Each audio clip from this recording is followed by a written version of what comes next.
All right, joining us today is a former WWE Tag Team Champion, the man who ended the perfect streak, a man who will be cutting and strutting his way into Poughkeepsie on January 28th to be a special guest ref at the Hudson Valley Wing Fest. But he's here today first. Please welcome Brutus The Barber Beefcake. Brutus, man, how's everything going? Hey, brother, it couldn't be better, man. And 2017 is going to be my year. Before we get to the event you're going to be coming up here for, let's go back to where it all started, if you will. Wrestlemania 3, Roddy Piper versus Adrian Adonis in a hair match. Piper wins. You come out, you hand him that little battery-powered razor, but he says, no, you do it. Now, what's going through your head now? Because you're in front of 93,000 people. Can you take us back to that moment real quick? Well, actually, yeah, I was out at the ring a little before the end, though, actually, because there were some things going on there, a little kabuki. So I went out to actually give Piper a hand and kind of turn the tables a little bit, and so he could go ahead and finish that match with Adrian. And then, bam, I came back out on the end, to give him the clippers, to give him the clippers to do the head shave. And because Adrian and I had some history there, he gave it back to me. And let me tell you something. There was 93,000. There was over 100,000 people documented in that place, brother. Let me tell you something. And it was shaking. Just the rumbling of the crowd was so loud. It was deafening. And I went to try to shave Adrian's hair. It was so nasty and greasy and matted that nothing would work. It wouldn't work. These little battery-powered clippers had no power, and I was freaking out, and I yelled at him to get me some scissors, and you'll watch, and then all of a sudden you'll see him throw some scissors in the ring, and I grabbed scissors, and I started cutting with scissors, and then I got the shaver thing back up, and I guess maybe I figured out a different way to try it, and I cut the hair cleared out of it, and I got it to work a little bit. And I mean, I was seriously panicking for a few seconds when I couldn't get the clippers to work. I couldn't imagine, just in a regular attendance, but probably one of the biggest, attendances ever for an event. I couldn't imagine being there in front of all those people trying to do that. So it had to be gut wrenching, I guess. It was a rush, though. It was an honor, a privilege. I mean, it was a time in wrestling that will never probably come again. Yep. Now, after WrestleMania 3, a few weeks later, they hand you a white coat. They say you're the barber. I understand you weren't too happy about that because, what was it, like 2 or 3 years or so, we had Brutus Beefcake, and now you're the barber. How did that make you feel when that whole transition happened just because of that one moment at WrestleMania, right? Yeah, and I was not let in on this decision whatsoever. I was told ahead of time. And they handed me this coat, say you're the barber, and I went nuts. I was completely upset. Over 3 years of wrestling all over the country, top matches with Hogan and all kind of people, and now you're going to change my name, like my gimmick, everything. When I'm on fire, doing more business than I've ever done, and like anybody else was doing at the time. I mean, it was right there with any top guy ever. And I was still a young guy in the business at this point, up and coming. And I'm right up there on the top. It's the top of the top. And I couldn't understand it. And actually, Hogan was the one who pulled me aside and said, wait a minute, maybe we can make this work for us. I said, how? There's this barber thing, there's nowhere to go with it. You don't, and he said, well, what if every time you go to the ring, Brutus, you cut somebody's hair? And I said, wait a minute. You know what? That might just be crazy and work. He said, well, then that's what we're going to do. And he went back to Vince. And he made it he helped to make it happen. I got him, credit where credit's due.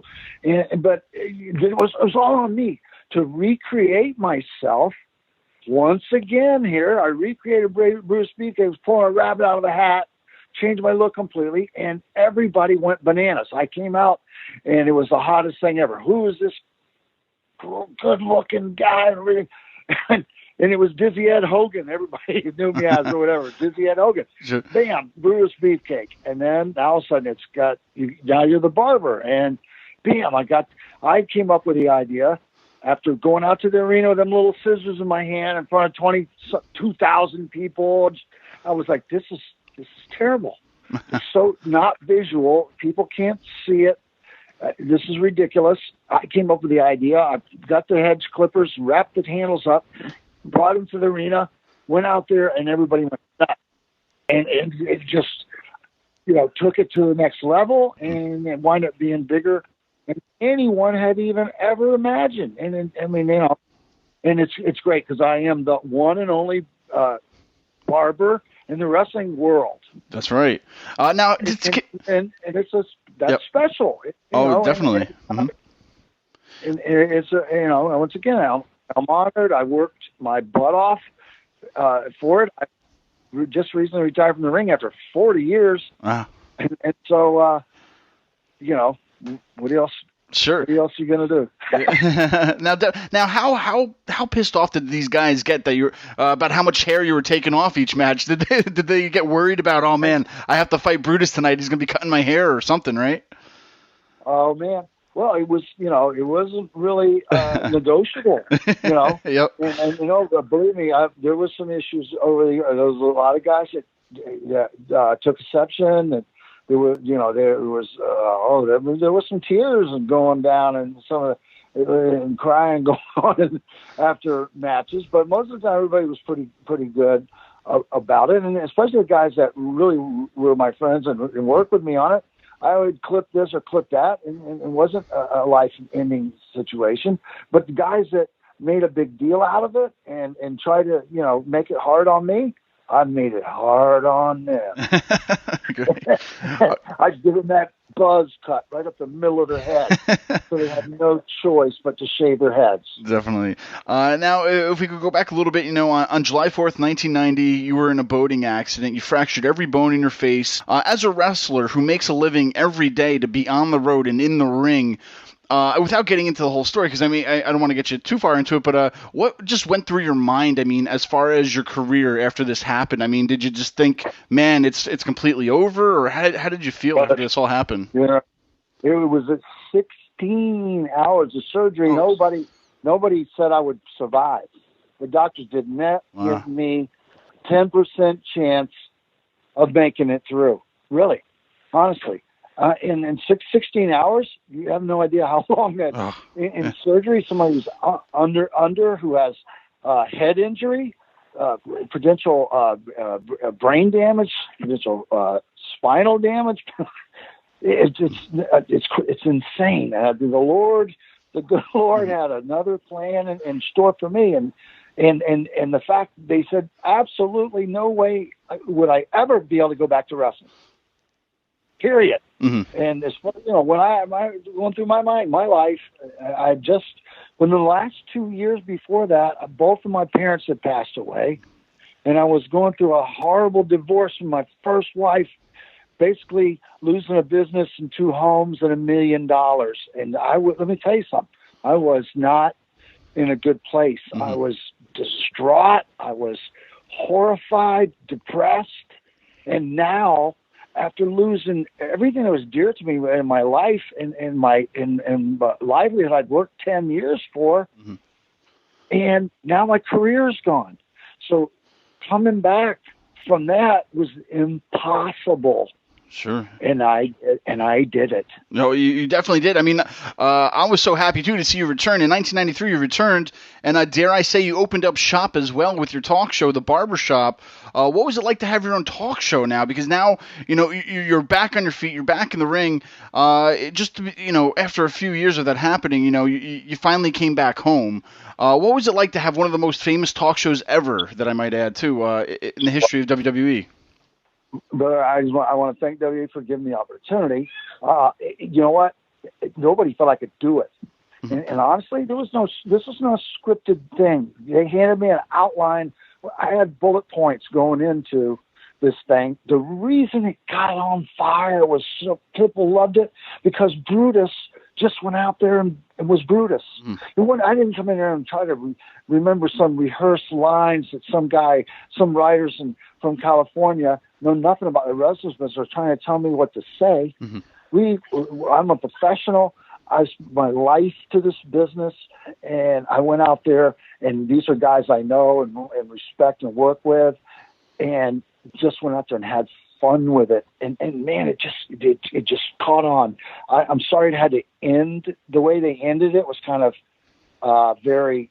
I hate even to think about it because that's depressing. The whole end to it. So I try not to even dwell on that part at all. Mm-hmm. I just like to remember the best part of it is, next to Piper's Pit, it was definitely the best thing for any kind of talk show to ever hit the WWE screen. And I like to be, and a lot of people have put me right up there with Piper, and that's an honor. Piper, it was my idol. He's a little older than me, just a little bit, and started just a little ahead of me. I started wrestling in 1976, 77. And so, it's these guys, guys are inspired. Everybody takes a little bit from everybody else. Definitely. And that's, what you do. Now, if we fast forward just a little bit, you also spent some time in WCW. Most notably for me is the Disciple in the NWO. Now, you look to be in better shape at that time. I mean, don't get me wrong, you were in great shape your whole career, but you just looked a little bit leaner. You had that beard. People didn't recognize you at first. How did it feel to just totally just be somebody else? I mean, because you weren't Brutus the Barber Beefcake anymore. You came out the Disciple with the beard. You totally look different. How did that feel just to do just to turn your character, turn just who you were around, basically? Well, brother, let me tell you, the honest truth is they were giving me trouble. I'd been the Butcher. I'd been the Booty Man. I'd been the Zodiac. We've done these different things. They couldn't land on anything and want to go with it. Why? I don't know. The Disciple, they said, we can't Brutus. Everybody knows it's Brutus. We can't repackage him. So once again, I said, is that right? Okay. What you got to do is tell me I can't do something because I'm going to prove you wrong. And I did. I came back to Florida, trained with Hogan, lost 40 pounds, grew my hair out long with the beard, got the outfit, the whole deal, walked into WCW. Not a single person had a clue who I was. Wow. All they could do was wow, this is great, wow. And then when the guys found out it was me, then of course you get some of the jealousy factors going. It's Hogan's friend. Blah blah blah blah. Brother, I won that. Everything I got was on my own merits. Mm-hmm. Because I looked better than he did. I looked better than any of those guys did. Definitely. I wish it was a great time, especially that era with the NWO happening. Now, yeah, if we even fast forward some more too, in this day and age, everybody's watching wrestling through streaming devices, whether it's a network or whatnot, WWE Network. You actually also appeared on the Edge and Christian show last year. How is that to reprise Brutus the Barber Beefcake a little bit and be on their show for the fun times they had? It was great. They called me. I said I would love to come on the show. We got out there. I mean, they handed me. They had sent me original script. Then a follow-up that day, and I took it, and I read it over once, and I looked at it. Brother, I am not the scripted kind of guy. I have done multiple movie parts and television series and shows and everything, so remembering lines is something I can do if I have to. I mean, but that's that it was hardly the way I work, and actually we did a lot of ad-libbing on that show. And we recorded a bunch of footage, and they were able to, when they put it together, and they said, they loved it. And most of it really, the stuff was extras, ad-libbing, and just being Brutus once again, with those guys, and it works. It was great. I understand too. You have a book coming out. Well, what could you tell the fans about that, and when could we expect it possibly? Well, I'm hoping to see it before July, by June, July. I mean, fairly soon. You look for it fairly soon. BrutusBeefcake.com, and it's really going to be an incredible a story. I don't want to give anything in it yet, but Sure. I mean the accident. There's going to be young Brutus, and then and then up to the present day, and did you happen to see the Where Are They Now that they just did on me? Yes, I was watching that. It was really good, really good. Incredible, right? I mean, so we're excited. There's been a lot of talk about Hall of Fame this year. They're just starting to announce guys. I'm keeping my fingers crossed. I'll tell you, it'll be this year. Yeah, sure. I mean, from the fans to your ears, man, you're definitely a fit for the Hall of Fame, and we hope it's sooner rather than later. So we're fingers crossed too. We're hoping to get in. It sounds great, man. I'm looking forward to it. I love to see the fans. I hope that everybody will come out, say hi to Brutus, get a picture, and hang out, and love to meet you. Yeah, definitely. Now, you're going to be in Poughkeepsie on January 28th. You're going to be the special guest referee at the Hudson Valley Wing Fest happening in the Mid-Hudson Civic Center from 5 to 9. It's a Saturday.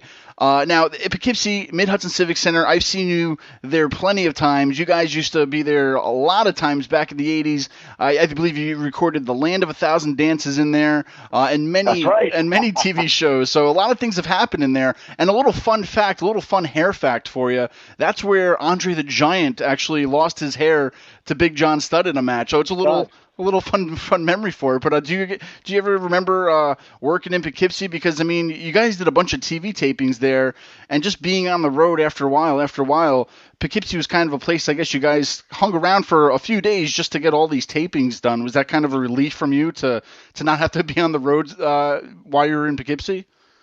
Poughkeepsie, I still remember the first time Bruce Beefcake walked into Poughkeepsie. Walked in there, Arnie Skolin, who I'd known since, this was late 83, 84 when Bruce came in.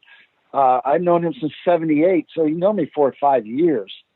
And I walked in there, it totally changed my look. I had come through New York earlier in the year on my way to Austria, wrestling over there, and made a deal with Vince, and when I came back, I had cut my hair off, short, dyed it black, dieted down about 20 pounds, and lost weight, and walked in, shook hands with Arnie Skolin, introduced myself as Brutus Beefcake. He looked at me and didn't have a clue who I was. And I sat in the dressing room with guys like George Steele and Mr. Fuji and people for a couple of hours. And then finally, George Steele jumps up and says, "Who the hell are you?" And I said, "It's me, Dizzy," because they knew me as Dizzy Hogan, Dizzy Ed Boulder, Dizzy Eddie Hogan, whatever his name. And I go, "It's Dizzy." And Mr. Fuji jumped up out of his chair. And back then he's walking around with the cane and everything. He jumped up out of his chair and chased me around the dressing room, going, because he was upset because I ribbed everybody in the dressing room so good. Nobody knew that who I was, and until George Steele finally caught on, and then the place was just going nuts, and it was a great time. Well, the fans, I know Poughkeepsie I like to call the capital of pro wrestling. There's definitely going to be a lot of fans out there to meet you on January 28th, but you're also going to be at the Hooters in Wethersfield, Connecticut for a Royal Rumble party on Sunday, January 29th, starting at 7. No cover charge, but limited seating available. Are you excited to meet your fans out there in Hooters in Wethersfield? Oh man, I got a history with Hooters, man. The Hooters was started and founded in Clearwater, Florida, where I grew up, and I know the owner, Ed Gerasi, of the first Hooters, and I go way back. I'm surprised I'm not even on their wall somewhere as a picture of Brutus Beefcake, probably. But the owners of the original Hooters are personal friends of mine. So wow. Hooters is always a place that is near and dear to my heart, because it's a hometown boys done good, and now they're national, and they've taken it everywhere, and it's always a lot of fun at Hooters. They got great people and great food. That's it. Bruce, I could talk to you all day if I could, but we barely scraped the surface. I really appreciate taking out the time today.